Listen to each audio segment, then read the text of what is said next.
rasa tentrem lan urip makmur, mugi langgeng nganti pungkase umur.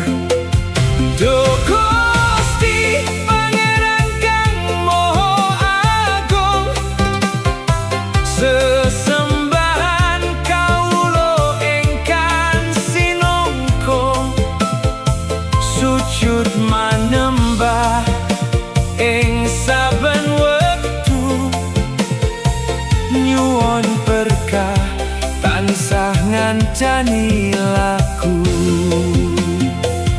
Duh Gusti sumbering kamulyan, paring sandang pangan lan pangayoman, alam lestari bumi makmur santoso, nyuwun tansah